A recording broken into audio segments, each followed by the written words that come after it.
Do you understand the scientific publishing process? Let's talk about it. Once again, we have Professor Mr. Dr. Aaron Persad.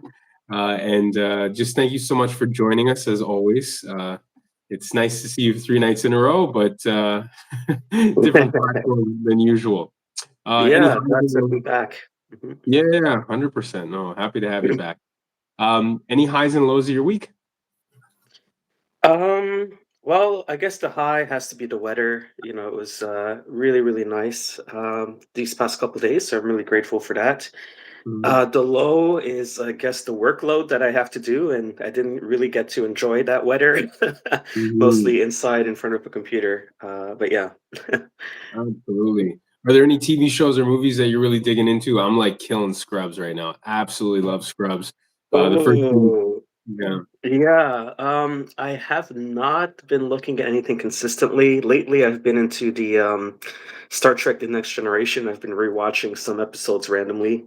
But Yeah. yeah, I'm not following anything um uh in any kind of specific way.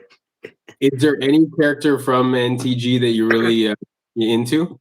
I Hey, like Chris I like Evans. I like Data. I like the that character. The No way to hold logic. on. Yeah, so Data, and then the second character I would say would be the captain, Captain Picard. Yeah, he's those two characters are like my top two. Yeah. Yeah. I like definitely top three, I'd say. LaForge probably jumps in there because you get the smarts and the humanity. And Hmm. you try to navigate all those different relationships. And then, like, I really wish they had spent way more time with Worf because, like, the psychology of like a complete warrior-based culture. I Hmm. think they could have really done a lot more with the Klingons on that sense. Yeah, I definitely love the NTG. All right, that's Yeah. cool beans. As for Scrubs, though, I must say, if you haven't watched Scrubs before, and it's yeah, it's not the cleanest show in the universe, but it's hilarious. It Yeah, is. I haven't watched it, so I'll keep that in mind. Yeah, there's 9 seasons. The last two, I'd say, are pretty useless, but they just rebooted it after 20 years. So Mm. the first 3 episodes have been pretty killer. So I'm quite happy about that. Just a quick background for any of people who've never seen you before or talked to you before. What's your education and what classes do you teach at Maryland University? Yeah, so I'm an assistant professor in engineering at the University of Maryland Eastern Shore. Mm. Real quick, I've got my bachelor's of applied science from the University of Toronto in biomedical engineering, and I did an MEng, an MASC, and a PhD program. So that's a master's of engineering, master of applied science, and then a PhD, all sort of back to back as one at the University of Toronto, and that was in quantum mechanics and thermodynamics in the mechanical engineering department.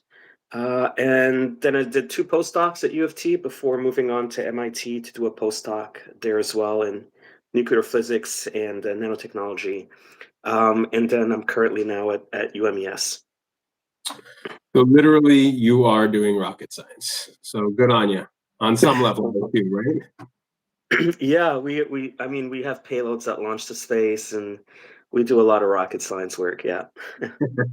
I'm sure that joke is probably abused once a week at some level. Right? Well, there's something still to be said that rocket science is still the thing that people go to when they talk about complexity and difficulty. Yeah, Uh, is it brain surgery or is it rocket science? I think that's going to be the fight between which one's the more challenging one. yeah, the explore down and the explore up, eh? For sure. For sure. All right, so next time we're going to do a deep dive into this thought process that we want to jump into tonight. But Yeah. tonight we really want to go into the terminology and the foundational understanding of these publications, right? You always hear about them in the news, you hear about them in your science class. So, briefly, what is a publication from a scientific perspective? And obviously there is an arch that is Christianity within our chats, Yeah. but within that, obviously, we'll dig a lot deeper into Christianity and publications. Okay, so in the academic world, and I draw the distinction between the popular world, academic world. So popular world would be like the newspapers, the science articles that are, published on websites, blogs, that type of thing. Academic world is information that appears um, in like a published manuscript. So that's what we'll talk about a little today. So a manuscript is a document that a scientist or a researcher prepares that basically writes down what they did, how they did it, what they found, why it's important. Hmm. And that's essentially what the manuscript's about. So think of it as like if you were to do an experiment in a lab, unless that experiment finds its way into a manuscript, no one in the world will know about it. So you can write about it on a blog, you can go to a conference and talk about it, but unless it's in a manuscript, it's as if that work didn't exist. So Hmm. that's in the academic world, that's where we go to get reliable, what we hope is reliable data. Now, the process of creating a manuscript, it's known as the peer review process. Peer, as in you and I are peers. So it's a peer review process because when I write that manuscript and I submit it to the editor to get published, the editor should not have the say of whether or not this is good science, whether or not this is worthy to be published, because then the editor may have biases, for example. And so what typically happens is the manuscript that I write gets sent out to other experts in that field who have nothing to do with me. So people that I don't work with, people that I haven't published with before or done experiments with, like completely independent people, but that are experts in the field. They're the ones that independently, so typically we get at least two reviewers. They're known as reviewers or peer reviewers. Hmm. Usually we'll get three. And if things are really like, there's no consensus, they'll get a fourth and a fifth and as many as needed. But typically 2 to 3 is the number that we see. And so these reviewers don't know each other. They have no idea that they're all involved, like who's involved in reviewing the manuscript. All they know is that they're responsible to review this manuscript, and they have no idea who the other reviewers are. Hmm. So the reviewer's role is to read through the manuscript in very fine detail. Like they look at everything from the grammar and, they'll even highlight spelling mistakes, all the way thinking through critically what was the experiment that was done, how was it done, what is the data, what are the uncertainties, the error in the data, what's the analysis, and then what are the conclusions. So they read all of that, but they don't, their job is not to just accept the manuscript as it is. Their job is to think critically about, is this something that is worthy to be published, right? So to enter the peer reviewed publication community. So they'll write a comment. So my manuscript that I write, it might be about 8 pages, with figures and all the text. Some reviewers' comments may come back 16 pages. Like Hmm. for every word I wrote, they have 2 words of comments. Well, It's not unusual. And then some reviewers, will be very abrupt about what they didn't like about the manuscript, or they'll, on the opposite spectrum, they'll praise what was really, really well done in the manuscript, or why they believe this is so important and significant to publish right away. And so mhm, you get results that are roughly classified as uh, accepted for publication with minor reviews, accepted for publication with major reviews, mhm, accepted for publication with no reviews. So that would be the best one, very rare. And then the fourth is you'll get rejected for publication, right? mhm, Now, the reviewer, roughly their assessment will fall into one of those four categories. Um, they're free to write anything and everything they want about the manuscript, or even comment about the research team and if they like them or not, whatever. But the editor of the journal the editor's task is to find these reviewers and to make sure that the reviewers do their job within a reasonable time frame. So really, really good journals will try to get the review process done within 2 weeks of submission. And other journals, it might be somewhere closer to 2 months to get the reviewer comments back. Reviewers typically are not paid. So reviewers are typically other professors, usually tenure track professors, but other well-established professors in different universities and institutes that volunteer their time to do this service. So it's hard to tell them, hey, I need to review 3 days from now if you're not paying them. And the reason why you don't want to pay them is you don't want to bias, their decision that they feel pressured because they were paid, they had to accept this paper. So it's not a rule, but usually the editor, the peer review process is done free. I write the article for free. I send it to the editor. The editor finds the peer reviewers and they review for free. Um, We'll talk more about costs later on. So now the editor is going to get the reviewers' comments from all these different reviewers. So usually it's two. And if the two reviewers are in agreement, now independently, they haven't seen each other's comments, the editor will see it. And if the editor sees that the two reviewers are in agreement with each other, then it's an easy job for the editor to make the same decision as the reviewer, right? So if two reviewers say, reject this word, don't publish it, then the editor is going to write me back and say, the result of a peer review process is that your manuscript is not accepted for publication. What the editor will do is they will send me the reviewer's comments so that at least I'm aware of why it wasn't accepted, like what issues the reviewers had. Now, typically, one reviewer may find the work acceptable, but minor revisions are needed. One or more reviewers may come to that conclusion. So then the editor would write me back and say, these are the reviewer comments. You have to address every single one of these comments and revise your manuscript, and then show me what changes you made and how you address the reviewer's comments. So I have to read the reviewer's comments. Some of what they say, would just be a comment. There's nothing that they're saying has to change. They're just commenting. But in other parts, they'll likely ask questions like, how did you measure this? Can you explain that in more detail? Or what are the error bars for this plot? Provide the error bars. Or why didn't you do this experiment to measure this thing? So these are the types of comments that they'll have. And then my job is to read through all of that and then write a response. So I have to write a response to every single one of these comments. And if the response requires a change to the manuscript, then I have to go into my manuscript, make the change, and then track all those changes.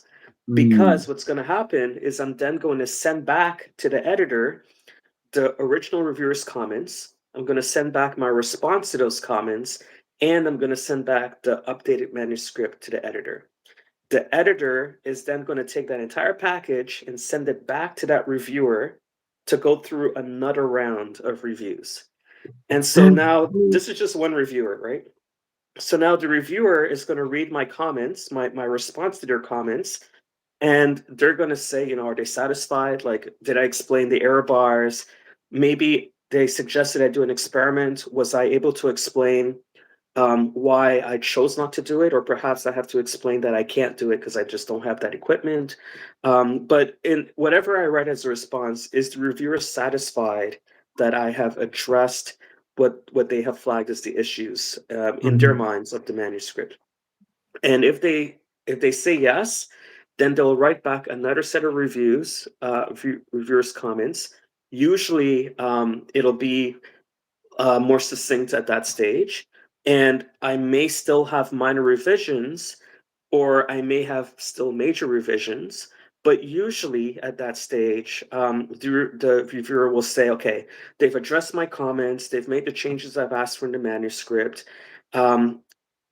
I accept this paper for publication, provided maybe there's a few last things that have to be changed. Okay. Now, At the end of the day, the reviewer's comments usually always, I don't like using that word always. So usually results in a much better manuscript than I would have had originally.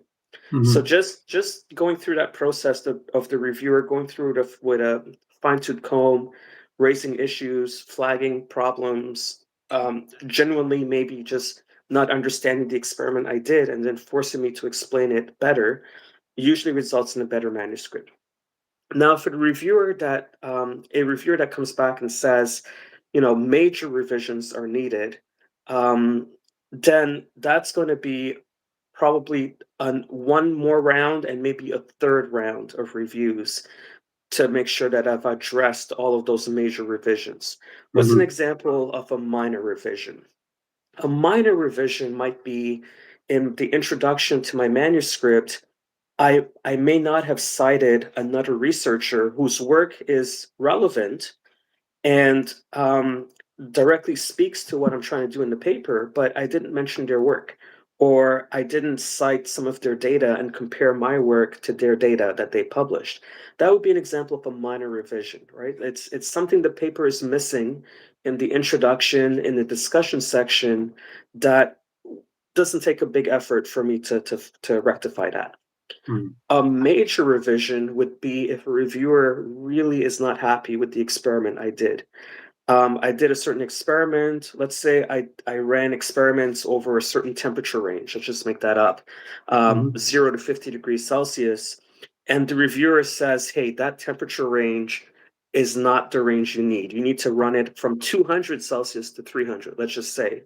Mhm. Well, now I have to redo my experiments, right? I can't, that's not a minor thing. I got to go back to the lab, reset up the experiment, run it, get the data, that's a major task. Okay.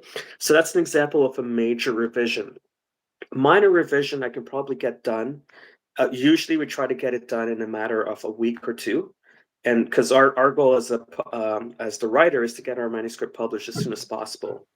A major revision, it might take me like a month to 3 months to do the experiment, get the data, analyze it, and rewrite that section of the manuscript. Okay. So the editor is going to take all this information, and it might get to a point where reviewer number one is happy, satisfied, accept it, but reviewer two is still not happy, and so that's Mhm. going to extend the a period of the review process. Now, what can also happen is the reviewers might conclude um, not to publish this manuscript. So they'll say something like, this manuscript is not suitable for this journal. So one example is if it's a high caliber journal with a very broad audience, and what I'm talking about in my paper, maybe it's something very specific that maybe only a certain group of scientists are really going to care about it, but the broader public may not, Mhm. or the broader audience of that journal may not, then they'll probably, that's a reason for them to say not suitable for the journal. It has nothing to do with, like, it doesn't mean it's poor work or bad work. It's just it's not a good fit to that journal. And so the editor will say, okay, you can't submit it here, but you can submit it to another journal, Mhm. a more specialized journal. And so what I'll do is I will take all of this information, all these reviews, and that'll be part of the package. I send the reviews and everything, my response, my changes of the manuscript. I send that to whatever next journal I target, and I'll send that to the editor and be like, you know, I was recommended to come here for a more specialized journal. Or I rewrite the manuscript completely and I submit it as a new manuscript to another journal. Okay, so that's roughly the peer review process. Now, what happens if one reviewer says, accept this work, accept it, it's good, and the other one says, no, it's not good?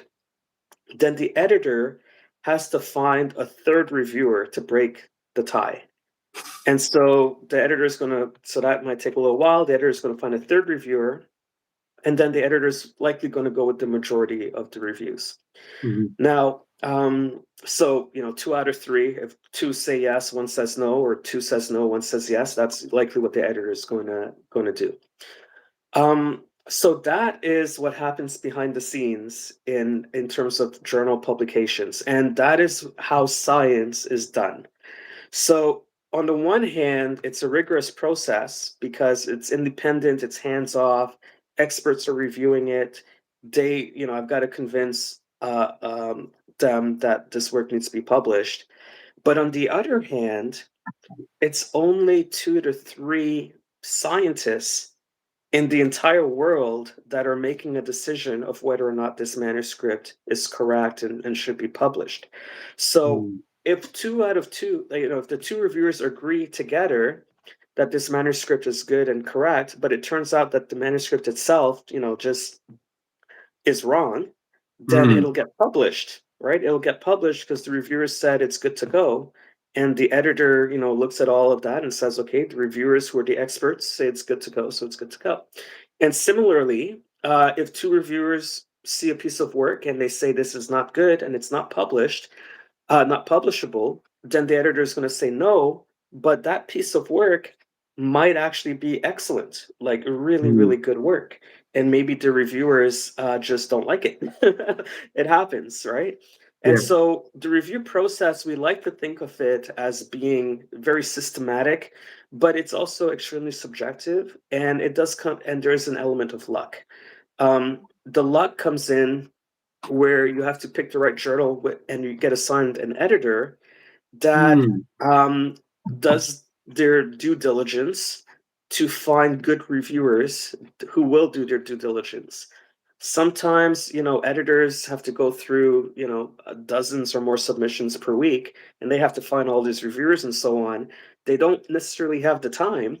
to do that deep due diligence to find people that might be, the most appropriate to review a paper. Now, in my experience, there's also the element of, I don't want to say politics, but where some researchers like one research group or some researchers dislike a research group. And Right. oftentimes, if a reviewer who dislikes the researcher is reviewing that researcher's manuscript, there's a very likely chance that that negative bias may come around.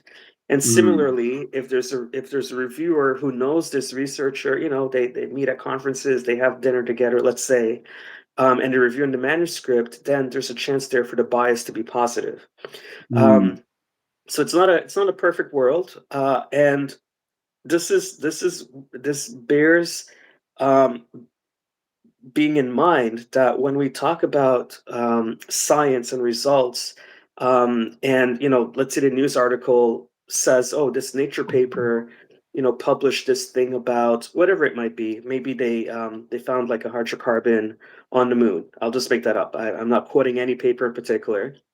Then what the news article guys will do is they will download the paper that was published, peer reviewed, mhm, published, and so on.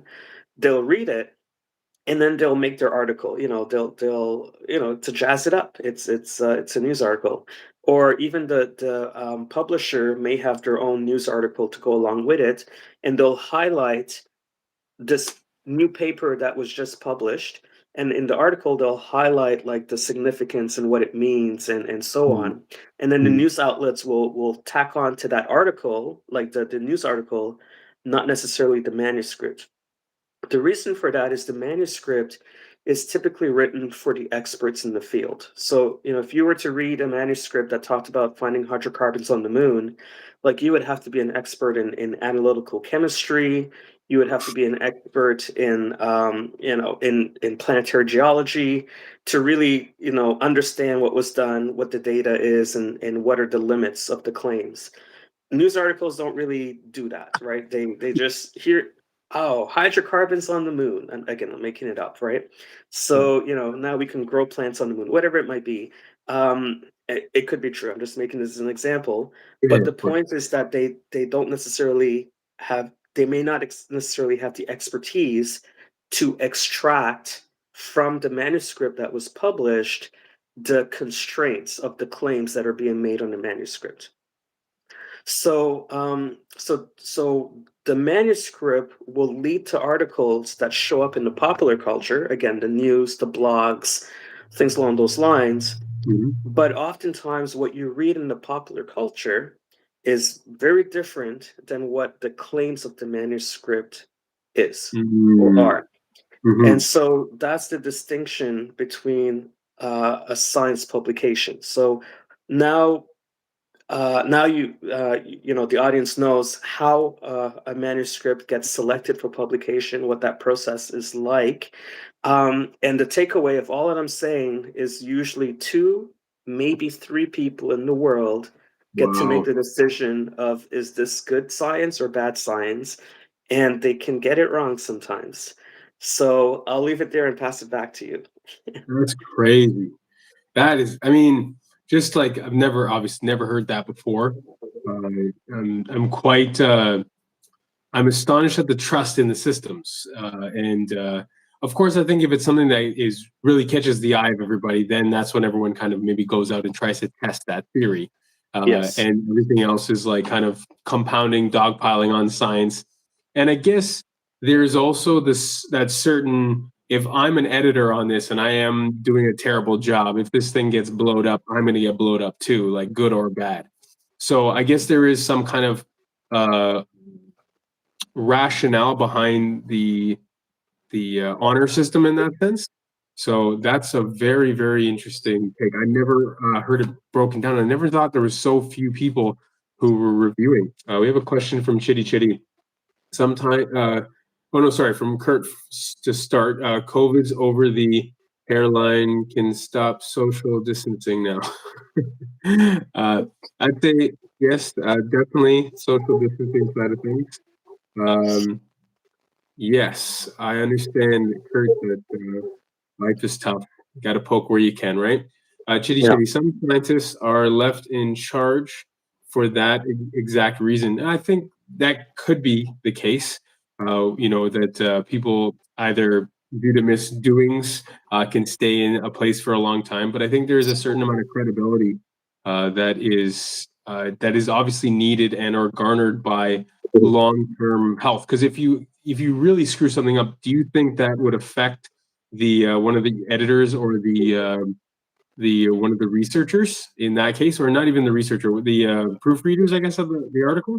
So, something you said earlier just now is worth repeating. So, the point of publishing these manuscripts is to have the information out there with sufficient detail that other people can also repeat the experiment and see if they also find the same thing. So, ideally, if I were, a proper serious scientist, this is my attitude. I don't know if it's generally accepted, but if I read someone else's manuscript and they have data and claims in there,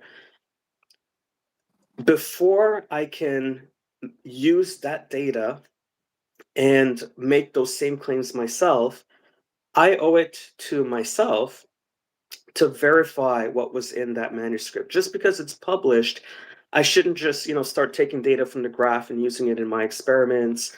I should take the time to repeat the experiment if I can to see what data I get.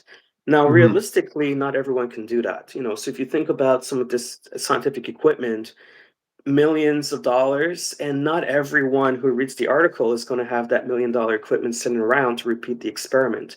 So at Right. some point, they do have to take sort of the word of the researchers in the article and launch off from a point of view that this is correct. So let's see what I can build up on it. But for myself, I think that's dangerous. I think it's more proper to verify data that you're using from another source, or at least understand the limitations and the uncertainty around it. So Hmm. yes, it's published so that others can scrutinize it, for lack of a better word.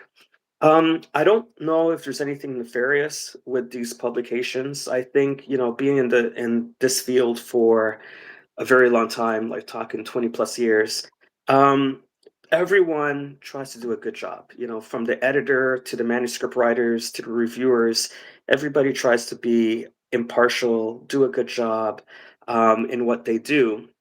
But there are some cases where you do get um, you do get things passing through the cracks, whether it's an article that should have been published but wasn't, or an article that was published that shouldn't have been. Right. So it happens. I don't want to make it seem like that's the norm.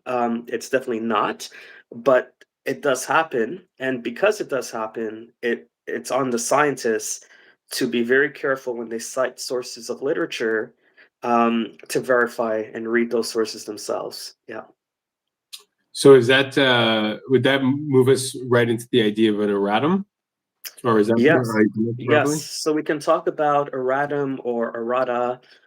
So this is well, let me take one step back and then I'll get to it.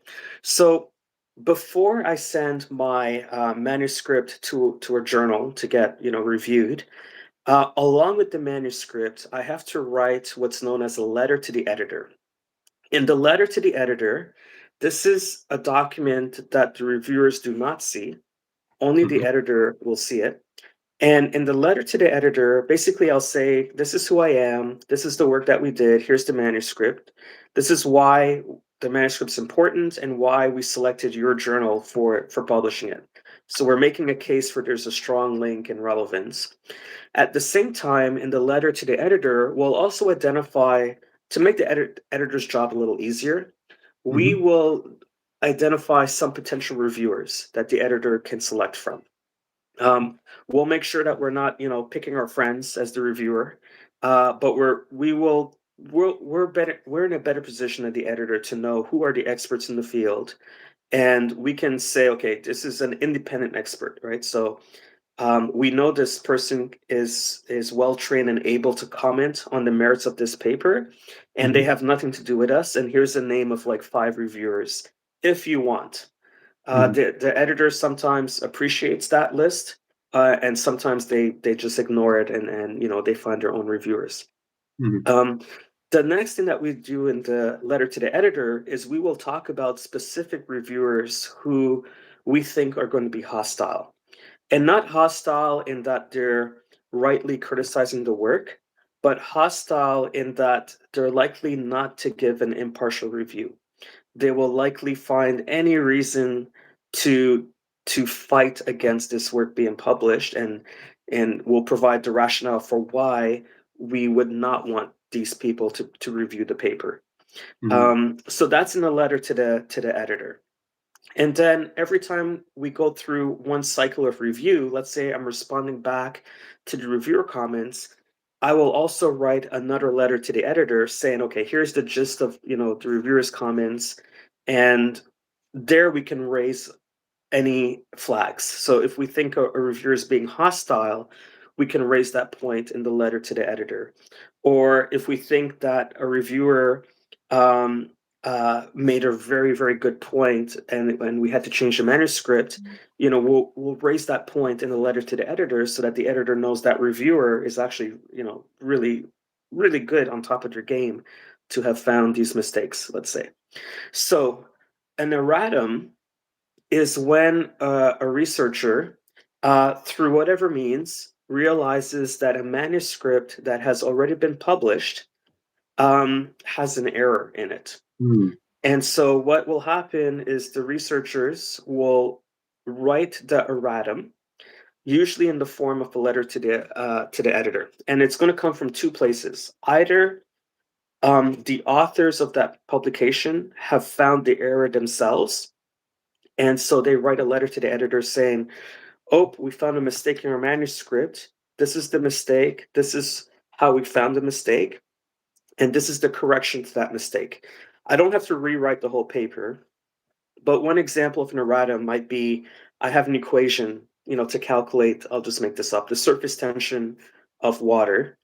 And in my equation, I put the wrong one in there. So in the manuscript, I have an equation for the surface tension of water, and I made a mistake. I put the surface tension for ethanol instead of water. Oops, that's a mistake. Mhm. So then I can write the editor saying, hey, equation number 4 is a mistake.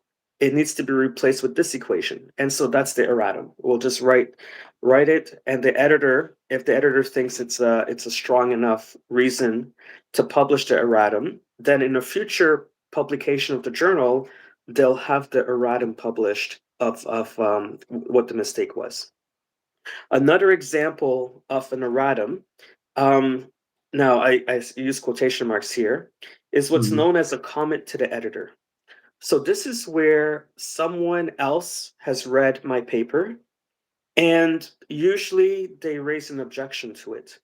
So maybe even going through the peer review process, maybe someone who read my paper thinks that it was severely flawed. The experiment was done wrong, or the analysis was done wrong, something along those lines.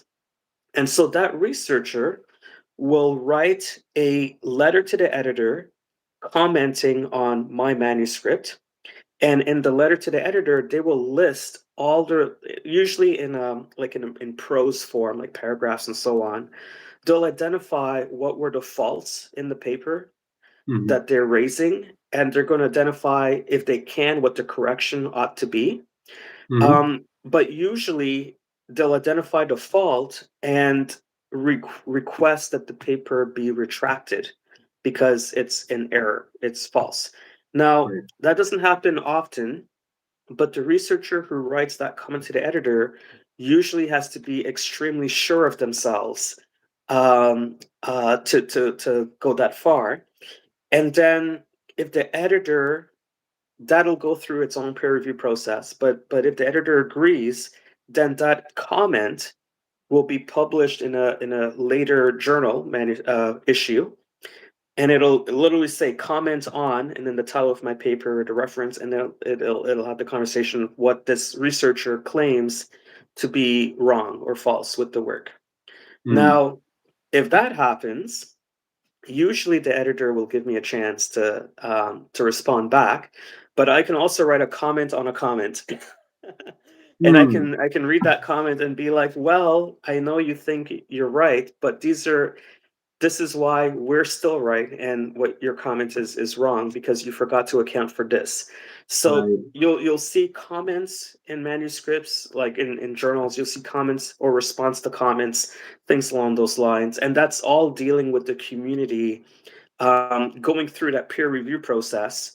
Because if a researcher comments on my work, that's a peer, and that's a peer that's reviewing my work.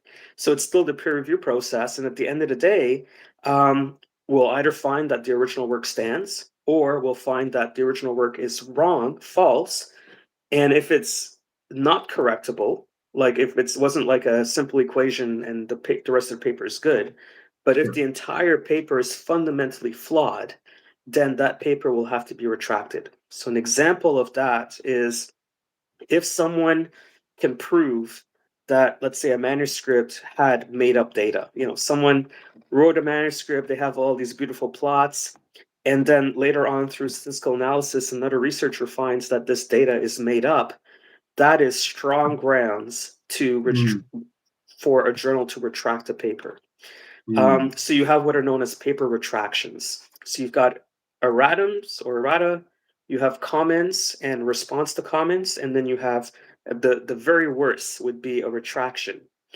The reason why a retraction is bad is it reflects poorly on the reviewers, on the writer of the paper, on the reviewers of the paper, and on the editor of the paper, and thus on the Mhm. journal itself. Now, having said that, some of the top journals in the world, like Nature, will have very high retraction rates, relatively speaking, just because of the nature of like the work that's done. It's high impact, not easy to reproduce. It takes years maybe to reproduce the experiment or to find um, that something should be retracted. But the reason I'm raising all of this is if you give the process sufficient time, I think that it will correct itself. So if something was Mm. published that was false, given sufficient time, it will eventually be found that that paper is false, and then it'll get retracted through the proper channels. The challenge is that it might take a long time for that to happen, and in the Right. meantime, you have all these other researchers that are citing that paper, using the data, publishing their own work, and then all of a sudden, if that paper gets retracted, then all of those other works that cited it, like where do they stand, right? And there's no real Right. accountability. Let's say, like, um, if someone were to have a paper retracted, it doesn't mean that they're bad. It doesn't mean that they were involved in fishy business. Um, it just means that okay, the paper wasn't accurate, or the experiment that was done was not accurate. One example that comes to mind is there was a paper published, I think within the past year or two, on superconductors. So if you're not familiar with superconductors, Mhm. electricity that we have in our house goes through like copper wires and stuff, but there's resistance. That copper wire, as good an electrical conductor as it is, there's still some resistance in that wire, and you lose some of the energy. Right. Okay, if you could turn that wire into a superconductor, you could light your house with like fractions of the power, because you don't have any energy loss, or almost zero energy loss from friction, as protons and electrons, flow. Well, the electrons flow.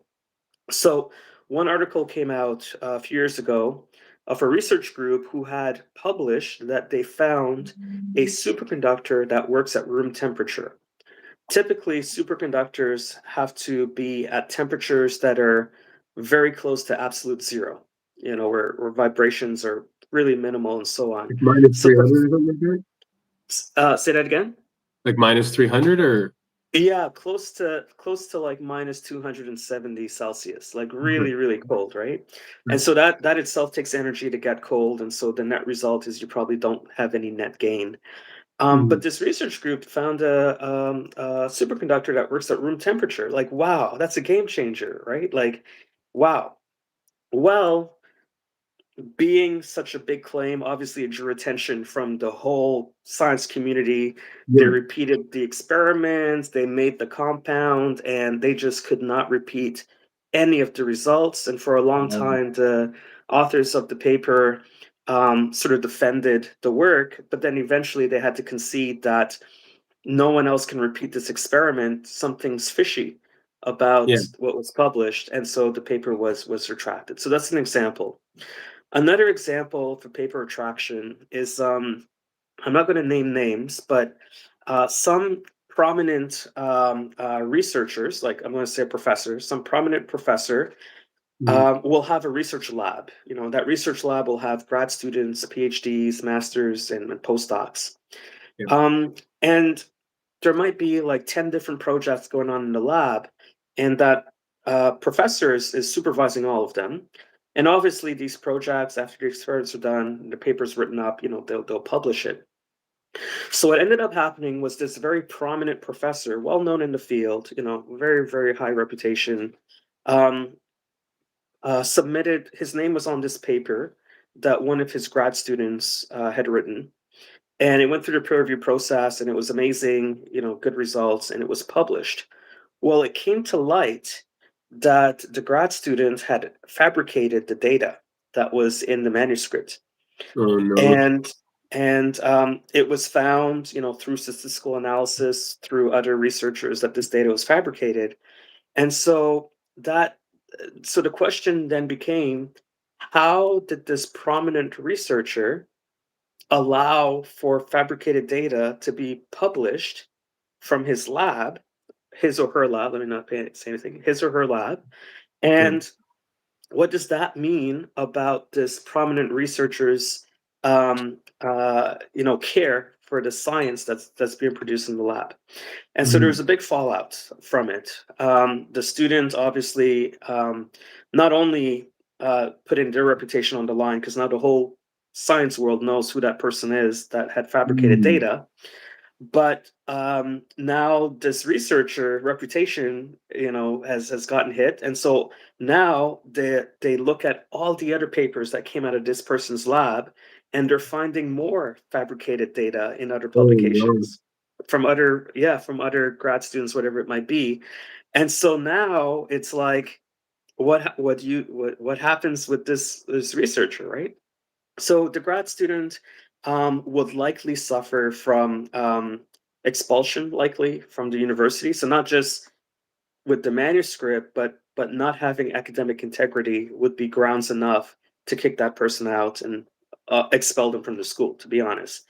For Right. the researcher, the question becomes, did the researcher know? Because how could the professor have sat through the review process, have read all the students' data and lab books? Like, was the professor in cahoots and also knew the data was fabricated and published it? Or did the professor not know?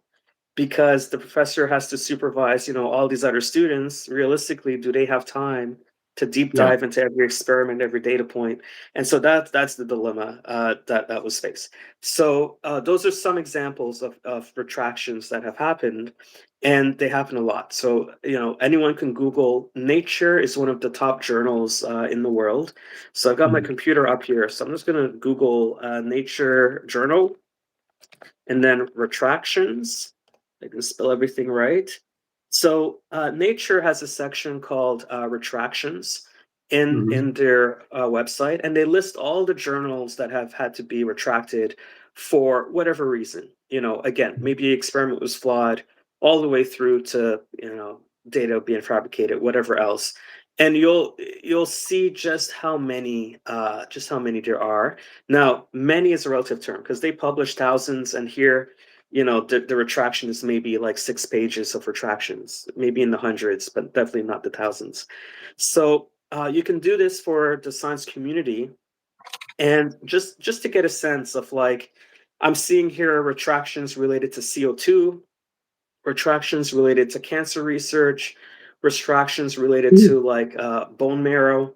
So just almost every field, every area, there's retractions Mhm. that come through. So it's a common natural thing to happen. But for all these reasons, if a person, I guess, bring it back to your audience, if a person is looking for scientific data, then they bear responsibility to also verify that the data that they're using or the claims that they're making based on that data is correct, at least to the Mhm. best of their knowledge, right? And here I'm showing you that it's very common that that's not always the case in science literature. Mhm. It's unreal. Do you going back to that? I don't want to dig too deep if you don't want to oust anybody. Obviously, sorry, not that if you don't want to, but you don't want to oust anybody. Did that researcher, or I guess the professor, does that professor do these things, or is there a chance that they do it because of funding for the university? Do they do it because that with some kind of breakthrough in technology that they would be on a patent level? The researcher themselves, like, what would be one of the reasons why you'd have like a history of Yeah. problems with papers?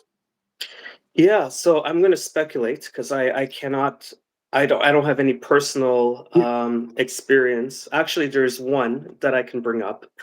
Mhm. But in general, there is pressure to publish. So back in the early neoscience days, I'm talking, like Newton's time and Reynolds' time and so on, Isaac Newton. Um, Researchers would just be driven by curiosity to understand how the world works. They would make discoveries and they would publish their findings in these peer reviewed manuscripts. So, Mhm. like the Royal Society of London, for example, one of the oldest top peer reviewed society, like when Isaac Newton discovered, his laws of motions and gravity, he wrote up his thesis, a manuscript, but he had to defend that in front of his peers. So back in the day, it was almost like a courtroom where you would Mhm. defend your research. And what's really neat is that I'll get back to the answer, but what's really neat is the way that a manuscript is structured and written, the language, the information that's in it. I have read manuscripts back from the 1800s as part of my work, and they read just as though that person was alive today and had done the Wow. work and published it.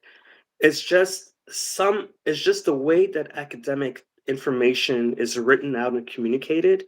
It's been so consistent over the centuries. All right, so having said Mhm. that, um, the early days, I would argue, was curiosity driven. People were just interested in how light worked, gravity, optics, and all that. They Yeah. make discoveries, they publish it, they move on to the next thing. Yeah. These days, science is tied to funding because Yeah. we're not barons that have millions of dollars of disposable cash to do Yeah. our own experiments. We have to compete to get that money from the government and other agencies. And so there's a lot of pressure to be a good researcher to have a long publication list, to be honest. And Yeah. so there is pressure to publish work that's and get it out there published. So even though an experiment might have been done in the lab that took a year to get done, if the end result is that data is not good, it's not publishable, then the researcher just lost a year of funding just doing this experiment and they have nothing to show for it. And so there Uh, might be some pressure to get something out of it, to maybe use that data and make a claim that it's not as bad as they think it is. They change the error bars here and there, whatever it might be. But there's definitely pressure. mhm. Another example is a lot of, I shouldn't say a lot, but some experiments that involve human test subjects or like animals, vertebrate Yeah. animals, they have to go through an additional screening that's known as the ethics review board or internal review board. Mhm. What this is in your institution. So let's say I'm working at MIT. If I wanted to propose an experiment to study, how does chocolate make me feel? Let's say Yeah. I need a bunch of humans, right, to taste chocolate and to give me that feedback. But I can't just invite them in and do the study. I need to write an ethics review document to then get peer reviewed by the university. So I write a document to the university and I say, this is the science experiment I want to do. I Mhm. need, 20 humans to eat these different types of chocolates. And I'm going to administer maybe a survey at the end, or maybe I'm going to take a blood sample and look at, the level of sugar in their blood or something like that. Um, Mhm. I need to write the ethics aspect, meaning I need to show that it's a worthwhile experiment and that I'm not harming anyone. I'm not compromising their security or their medical records. Everything's going to be kept under lock and key and password. Like that's a review, an internal review board document. That document then gets reviewed by MIT, let's say the review board, and usually there's like 10 or 15 different reviewers, and they sit through and talk through the experiment. Like, does it put them under unnecessary risk? Do are the candidates pressured to do the work? Do they want, if they want to say no, can they? Are they being, is it being done against their will? Is there anything being done secretly that's not divulged? So it goes through a human ethics review. Mhm. Now, what if I were to have done my study and I forgot to do the human ethics review, or whatever reason I didn't do it? It wouldn't have come in time. And so I proceed with the study anyways. Well, the journal that I publish at, they're going to ask me, where is your ethics review approval for this work? Because you've got humans, you've got, you're collecting blood samples on the humans. Where's the ethics review board approval for this work? If I don't have Mhm. it will not get published. It won't even make it past the editor at that point. Right.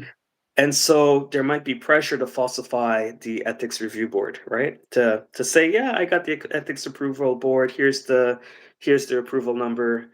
That's another example of some pressure that researchers may have.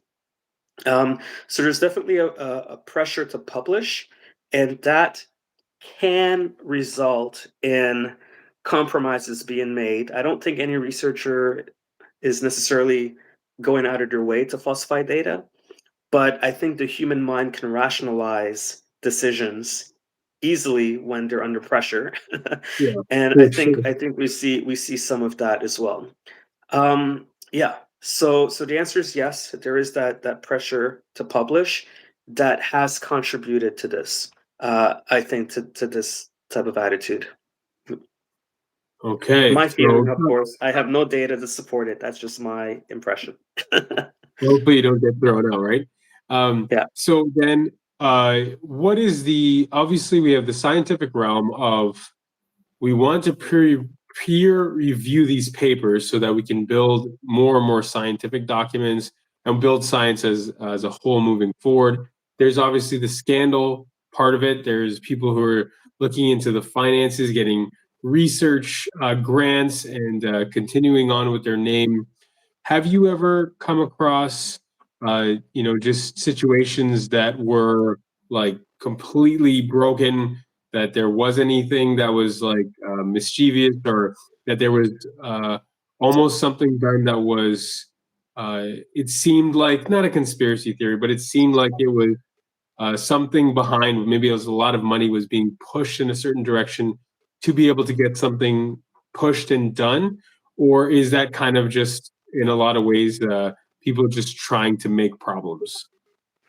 Um, the one example I can think of is this is not a study that involved me, but I was involved in reviewing data from a study. So this was a spaceflight experiment that was done many, many years ago. Hmm. And in the experiment, an astronaut performed an experiment on the space station. And then that astronaut did the experiment, sent the data back to the researcher, and then the researcher published the work in a journal. Now, the reason I know about this is because I was sitting um, at I don't want to name any agencies, but I was sitting Yeah. at a space agency where some of the researchers at that agency were showing a plot of the data. And through the data points, just imagine four data points. And in the four data points, they're not quite in a line, but they're almost in a line, right? So they're in the plot. The researcher plotted instead of drawing the most direct straight line through the four data points, the researcher drew a curved line through the four data points. So Hmm. it's sort of like missing most of the data points, but there's a curved line in there, and that's what they published. Um, Hmm. and so I'm sitting at the space agency, and this other researcher um, walks up to the PowerPoint slide and says, "Okay, you have these four data points.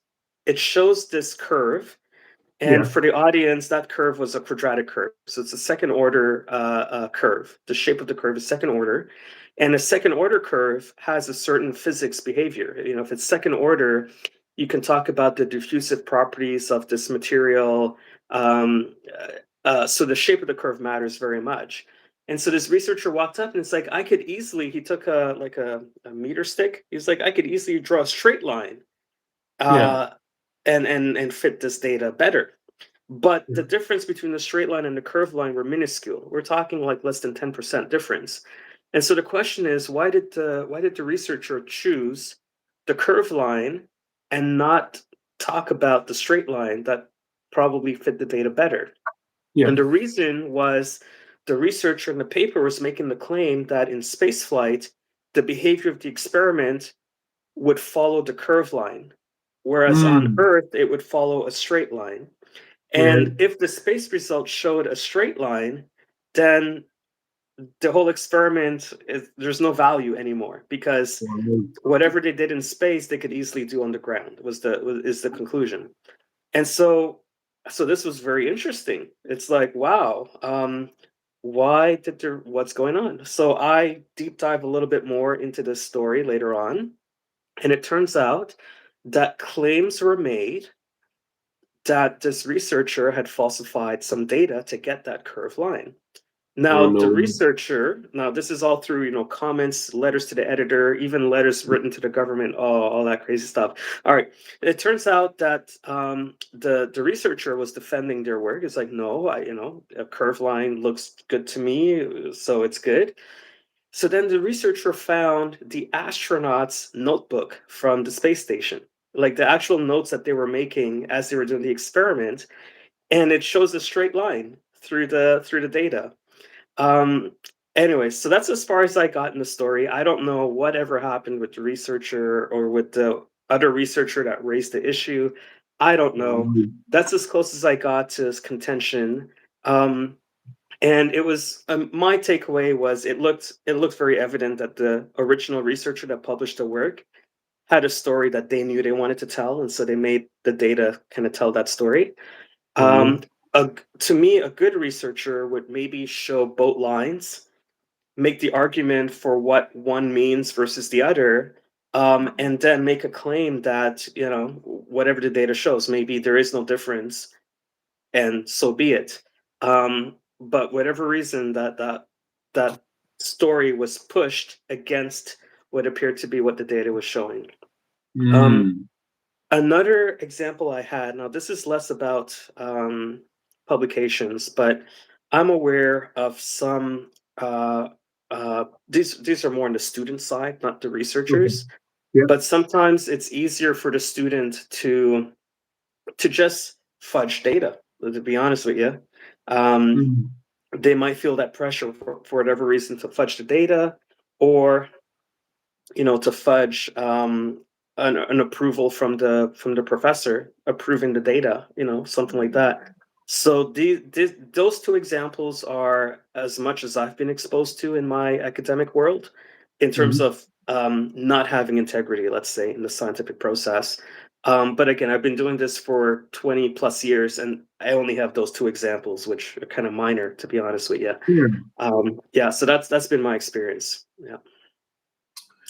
And I guess we'll land the plane because we want to come back to this with actual data and visuals and move to from a 9 by 16 to a 16 by 9, which I think is favorable for everybody here. Mhm. So, are there any other points that you'd like to make about the publishing process now? And of course, we don't want to get into stories in the future, but is there any like final kind of concluding point on this preliminary, more so terminology talk? Well, I sent you a list, I think, of some points. I don't have that list in front of me, but if you can pull it up as I'm talking and just see if there's any terms under those publication terms that we didn't address yet. What I wanted to Well, say I'll is just, that, yeah, go ahead. I can just, I'll rapid fire after you finish that, and you tell me if there's any ones that you, Yeah. yeah, So what I wanted to say is that the peer review process, this is science, right? You know about the scientific method. That's the way that we've learned from high school how to do science. Well, it doesn't end there. It has to go through peer review process, and that together is a good science experiment and science claim and science data and so on.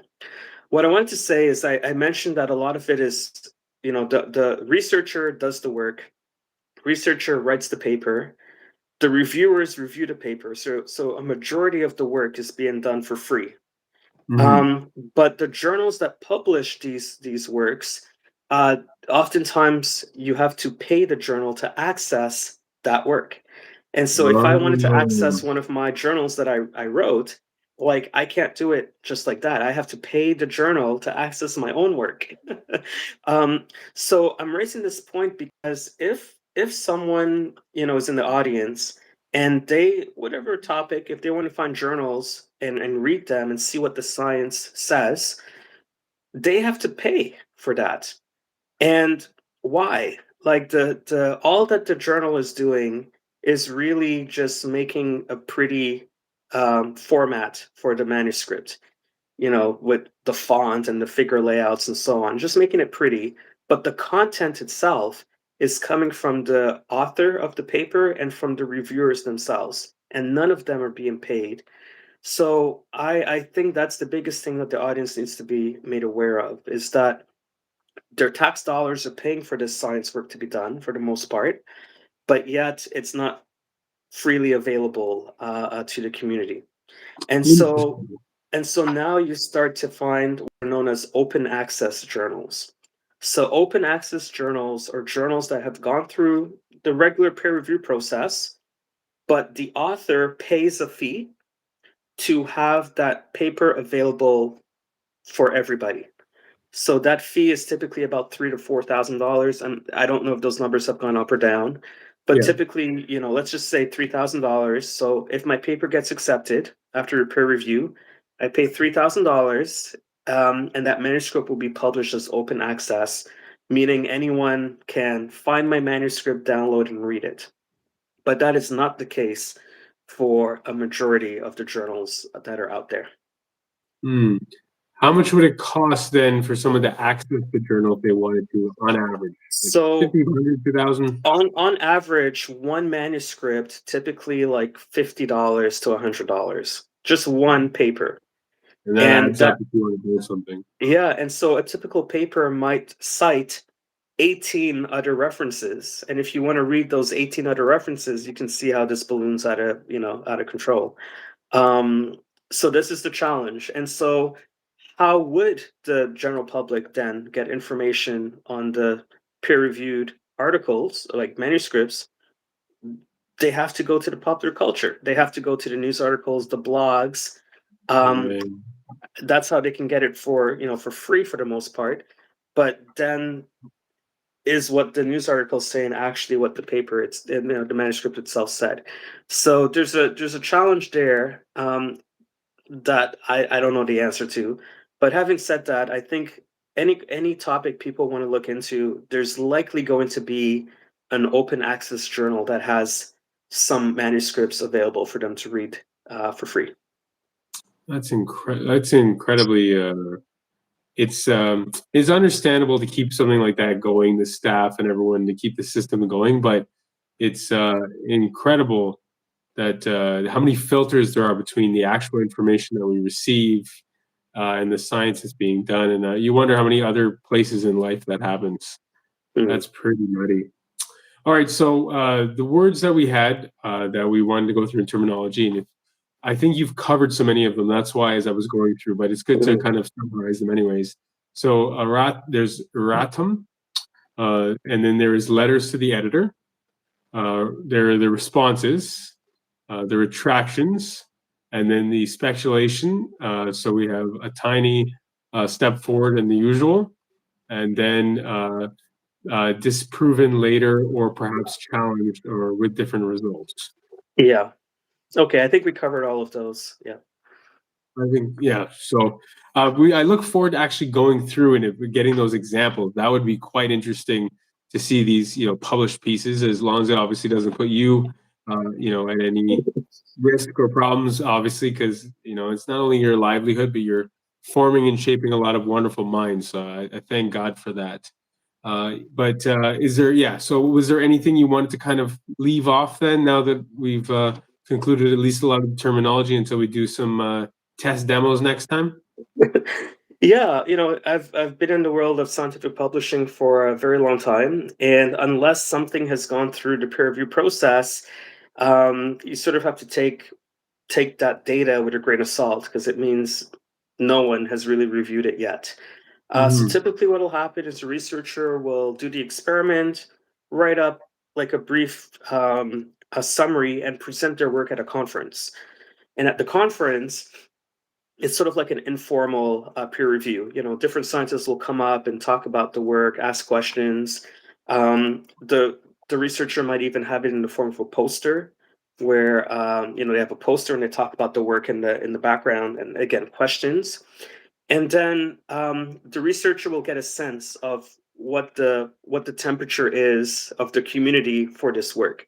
If a lot of the questions and comments come very skeptical, then that's a sign for the researcher maybe to revise some of the work before it gets submitted for publication. But if a lot of the feedback and comment is consistently come back as positive, and Yeah. the folks are asking for this to be published, and that's a good sign that it's probably ready to be published. So I didn't talk at all about the role of conferences and posters and so on, but there is a role in that process. Hmm. So the peer review, I guess the social Yeah. media, those types of things. Oh, that's really interesting.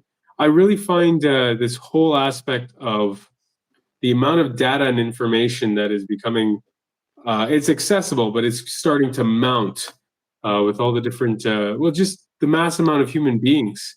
And I just wonder when the next massive change in human history will happen with the next scientific discovery. And I guess, as a scientist yourself, that's something that probably sits in the back of your mind all the time, is when am I going to open up my computer and something massive will be different or change the way we do life Mm-hmm. or something. Yeah. Wonderful. All right. So, as we always do, because we're bouncing around from person to person, doing some repeats here, but we have a question from our last guest. If you could fix one problem in the world right now, what would it be? Um, One problem in the world, what would it be? I would say the problem of food distribution. I think that we have, in this planet, let's say, I think there's enough food and water to go around for everybody, but I don't think it's being distributed well and properly. Um, Mhm. I feel like that would be one easy problem to fix. Uh, Mhm. yeah. Yeah, I don't know if this statistic is true, and actually, I'm going to Google it as I say it. But there's, I think North America wastes more food to feed the world over. Mm, Let me Google check this out there. yeah. North America wastes immense amounts of food. That's quite a tongue twister. With the U.S. alone discarding nearly 60 million tons annually, roughly 30 to 40% of the total food supply, which would feed billions. Okay, so maybe not that.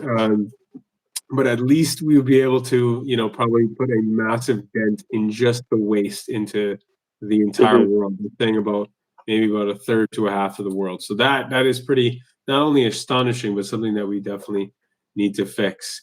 Would you Yeah. like to conclude in prayer tonight, Aaron? I know you've been talking a lot. I don't mind as well, but if you would like to, that's okay. Sure. Yeah, I'll conclude in prayer. Okay. Heavenly Father, thank you for this time that we could gather, Lord, with this technology and talk about these topics. Lord, we know that in the Bible it says that you are the truth, Lord, and all this science and stuff that we do, as much as we're hoping that it leads to truth, Lord, truth isn't a what, it's a who. And Lord, I pray, oh Lord, that you would use these skills from the scientists, the data, these experiments, to help them to see the truth of who you are. I thank you, Lord, that you have revealed yourself to us in your work and your creation, and so we can discover it and find it. And Lord, I pray that you forgive us our sins, wash us in your blood, and we look forward, Lord Jesus, for your return, Lord. Um, help us, Lord, to be diligent in the work that you've given us to do here, that we do it well as unto you. In Jesus' name I pray and ask it. Amen. Amen. It'd be interesting. Actually, we should do the peer review system of the Bible. That would be Mm, an mm-hmm. interesting topic within the first few centuries, and even now. So that may be something that once we look into the data more, we can flip back into that. Get Rob, maybe John, and a few other the scientific Yeah. minds that we know and do a deep dive. Because I personally would love to learn that. Man, Aaron, thank you again so much. I really appreciate listening and learning from you. I honestly, I think we're 4 for 4 now. I've learned probably about 60 to 70% of what you've said is the first time I've heard it. So thank Mm. you so much. I appreciate you, man.